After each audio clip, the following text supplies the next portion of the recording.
There is a particular kind of fame that lands on a person before they have decided whether they want it. It arrives sideways, through no plan of their own, and it never fully lets go. That was the fame that found a teenage girl walking down a small town street in Pennsylvania, a girl with no interest in cars, no connection to motorsports, and no idea that a single afternoon was about to hand her a nickname she would carry for the rest of her life.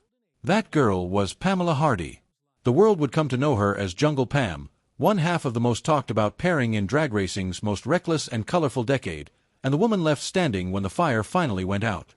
This is her story, the version people rarely get to hear in full. Not just the go-go boots, the cameras, and the roar of a funny car engine, but also the quiet cost of loving a man who lived like every quarter mile might be his last, and the long, private decades that followed his death. Pam was still a teenager, weeks away from finishing high school in Westchester, Pennsylvania. She had no grand ambitions tied to racing and no reason to think her life was about to swerve in a completely different direction. She was simply walking through town on an ordinary day when a bright, growling Corvette slowed down beside her. Behind the wheel was Jim Lieberman, a driver already building a name for himself on the East Coast drag strip circuit under the nickname Jungle Jim. He was loud in every sense of the word, flamboyant, unpredictable, and impossible to ignore, both behind the wheel and outside the car. He had long hair, an easy grin, and the kind of magnetic confidence that made people stop what they were doing just to watch him. When he pulled up next to Pam and started talking, he was not selling her a fantasy so much as simply being himself, and that alone was enough to catch her attention. He talked about the traveling circuit, the noise, the crowds, the constant motion of life on the road chasing races from track to track. To an 18-year-old on the edge of adulthood, it sounded less like a job and more like an invitation to an entirely different existence. Within a short time, an encounter that could have ended as a passing conversation turned into an offer to come along, and Pam accepted it. She had no experience with cars, no mechanical background, and had never set foot in the world of professional drag racing. What she did have was curiosity, nerve, and a willingness to leap into something unfamiliar. She left behind the ordinary path most of her classmates were walking toward and stepped straight into the noise, grease, and chaos of a traveling race team. It is worth pausing on just how unusual that decision was for someone her age, in that particular moment. Most of her peers were preparing for graduation, weighing college applications, or settling into the predictable rhythm of small-town life. Pam instead chose the unknown, trading a familiar routine for a world she had never so much as visited. There was no mentor guiding her through the decision and no guarantee that any of it would work out. She simply trusted her own instincts, and those instincts turned out to be sharper than anyone around her might have expected. That kind of leap says something about who she was underneath the glamorous nickname that would come later. Long before magazines were printing her photograph, she had already proven she was willing to bet on herself in a situation with no safety net. It is a detail that tends to get lost in the retelling of her story, overshadowed by the go-go boots and the burnouts, but it is arguably the most important thing to understand about her. The image came later. The courage came first. The drag racing scene of that era was not glamorous behind the scenes. It was hot pavement, diesel fumes, long tows between tracks, and weekends built entirely around split-second runs down a quarter-mile strip. It was also almost exclusively male, from the drivers to the mechanics to the promoters running the shows. A young woman appearing trackside was unusual enough on its own. A young woman who quickly made herself useful was something else entirely. Pam did not sit on the sidelines. She learned the physical rhythm of race day fast, checking fluid levels, topping off water and oil, and folding and repacking the parachutes that helped slow the car after each run. These were not glamorous tasks, but they mattered, and doing them well earned her a genuine place within the crew rather than a decorative one. Her most recognizable role, though, was the one that eventually made her a fixture in racing photography. Before each run, she would stand at the starting line and guide Jim into position. After his signature smoking burnouts, she would walk him backward into his lane with a series of exaggerated, theatrical hand movements that became something of a signature performance in their own right. It was functional. It was also unmistakably entertaining, and fans and photographers alike could not get enough of it. Word spread quickly. Magazines covering the sport began running photographs of her alongside Jim's car, and the nickname followed almost naturally from his own. If he was Jungle Jim, then she became Jungle Pam, and the pairing of those two names on a page or a poster was enough to sell copies. Within a remarkably short stretch of time, A girl who had never planned on being photographed at all had become one of the most recognized faces in American drag racing. Part of what made the duo so compelling was the contrast between them. Jim was pure spectacle behind the wheel, a showman who treated every run as a performance rather than simply a race. He pushed burnouts longer than they needed to be, took risks that made officials nervous, and built a reputation as someone who would rather entertain a crowd than play it safe. He raced constantly, sometimes well over 100 events in a single year, crisscrossing the country in a punishing schedule that left little room for rest. Pam brought something different to the pairing. Where he was chaos and noise, she carried a calm, confident presence that balanced the act. She was not there to compete with his energy, she was there to complement it, and audiences responded to the dynamic. For a sport built almost entirely around horsepower and machinery, she added a human element that made the whole spectacle feel more alive. Their photographs filled racing publications throughout the decade. They were featured together at events, profiled in magazine spreads, and became one of the sport's most bankable images, two young personalities who seemed to embody everything exciting about drag racing's most freewheeling era. What audiences saw in photographs was only ever part of the picture. Life on the road with a touring race team was relentless. The travel schedule alone was grueling, event after event, motel after motel, with barely any time to rest between the noise of one track and the drive to the next. The romance of constant motion that had sounded so appealing at 18 turned, over time, into simple exhaustion. Jim's intensity, the very quality that made him such a compelling figure on camera, did not switch off once the cameras stopped rolling. He lived at full throttle in almost every part of his life, and that kind of constant momentum is difficult for anyone to sustain, let alone for the people closest to him. Pam found herself navigating both sides of that intensity, the charismatic showman fans adored and the more restless, harder-to-predict man behind him. As their fame grew, so did the scrutiny. Being recognizable meant being talked about, and being talked about meant becoming the subject of gossip that had little to do with the truth. Speculation about their relationship followed them from track to track, and Pam had to learn to carry that attention with composure, whether or not it was fair. Through all of it, she kept showing up trackside, doing her job, and letting the partnership speak for itself in front of the crowd, even as the demands of that life quietly wore on her. To understand what made this pairing so significant, it helps to understand the sport itself in that period.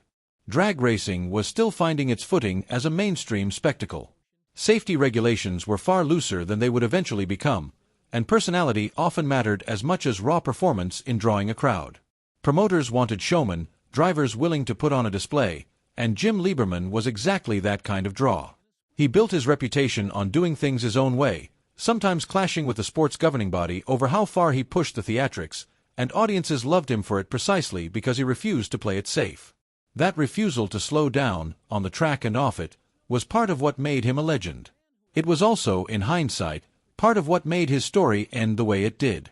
Match racing, the format Jim favored over strict championship points chasing, rewarded exactly this kind of personality. Rather than competing solely for standings within a formal point series, match race drivers toured the country taking on local favorites at independent tracks, and their paychecks depended heavily on how big a crowd they could draw through the gate. That business model turned charisma into currency. A driver who could put on a show, who fans would pay to see even outside of a title chase, held real value to track promoters trying to fill grandstands on a Saturday night. Jim understood that dynamic instinctively, and Pam's presence beside him only strengthened the draw. Together they were not just competing in a sport, they were selling an experience, and for a few remarkable years that formula worked better than almost anyone could have predicted. The trade-off, of course, was a schedule with almost no downtime built into it.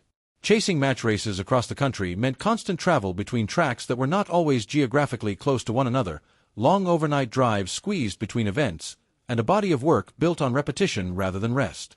It is the kind of pace that can wear down even the most enthusiastic performer, and it left very little room for anything resembling an ordinary personal life.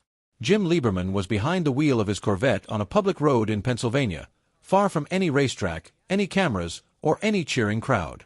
Witnesses later described him driving at high speed when he attempted to pass another vehicle. The maneuver put him into the opposing lane at the worst possible moment, and his car collided head-on with a bus. He was killed instantly, just days before what would have been his 32nd birthday. There was no warning, no gradual decline, and no chance for anyone close to him to prepare. One of the sport's most vivid personalities was simply gone, and the news spread through the racing world almost immediately. For a man whose entire public identity had been built around speed and daring, the manner of his death felt devastatingly fitting to those who had followed his career, even as it left everyone who knew him in shock. Pam had shared 4 years of her life with him by that point, years that had taken her from an anonymous teenager to one of the most recognizable women in American motorsports. In an instant, the partnership that had defined that chapter of her life ended without any final conversation, without closure, and without warning. The racing community mourned publicly and visibly. Tributes came in from fellow drivers, longtime rivals, and fans who had grown up watching Jim's burnouts and backups on television broadcasts and at local tracks. Publications that had once run playful features on his stunts now carried somber retrospectives on his career and his death. At memorial gatherings, fans showed up in racing jackets, some carrying old photographs of Jim and Pam together at the starting line. Pam, by most accounts, stayed quiet through much of it.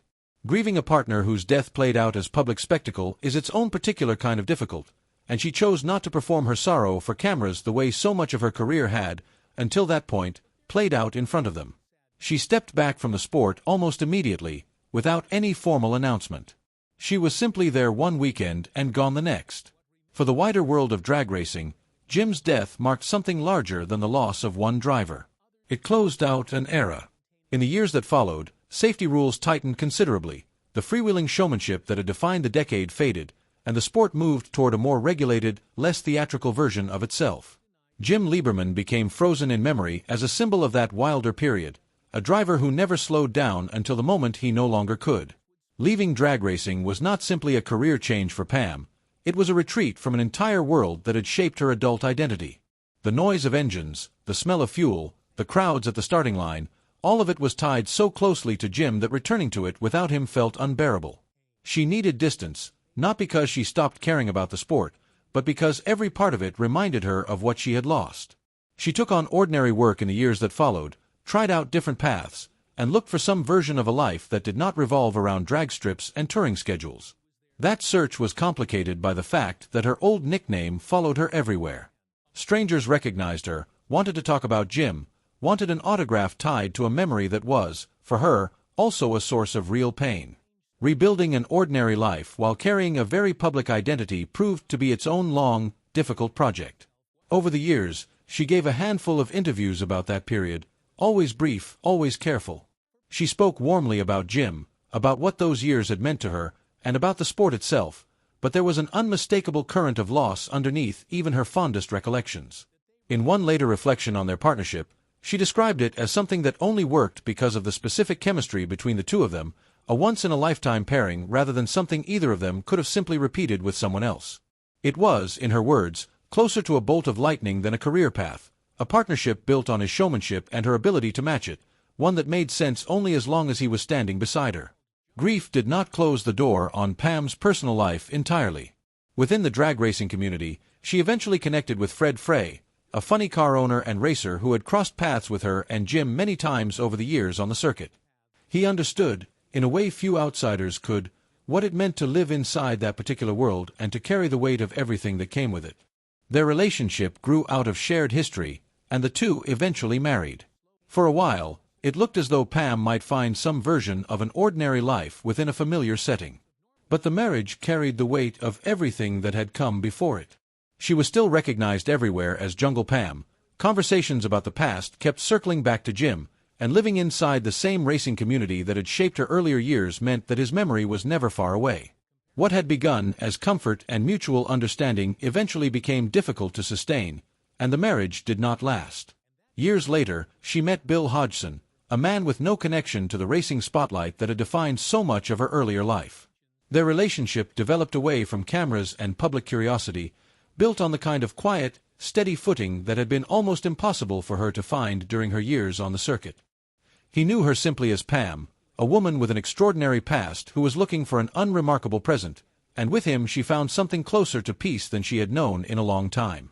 Reflecting later on her romantic history, she acknowledged that what she shared with Jim could never really be repeated, describing it as one of those rare connections that leaves a permanent mark, even as she built a calmer, steadier life alongside Bill.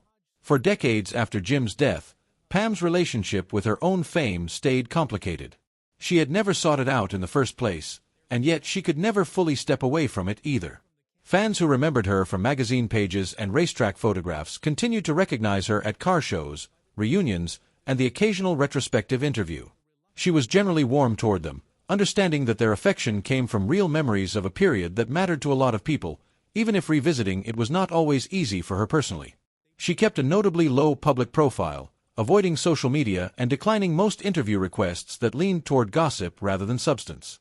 When she did agree to speak publicly, her answers tended to stay factual and grounded, focused on race weekends, the mechanics of the job, and her memories of the people she worked alongside, rather than feeding speculation about her private life.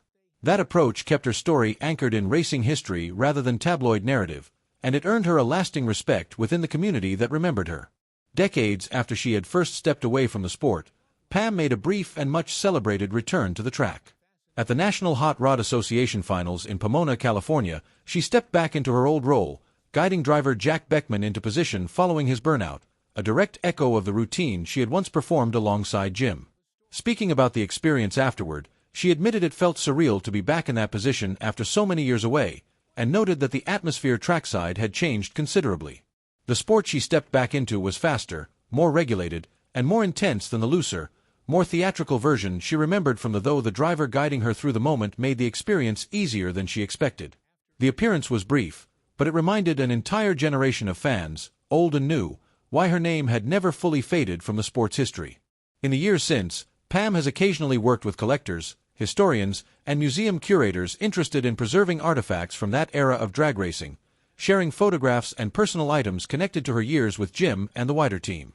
She has approached these requests carefully, generally supporting projects that honor the history of the period rather than sensationalize it.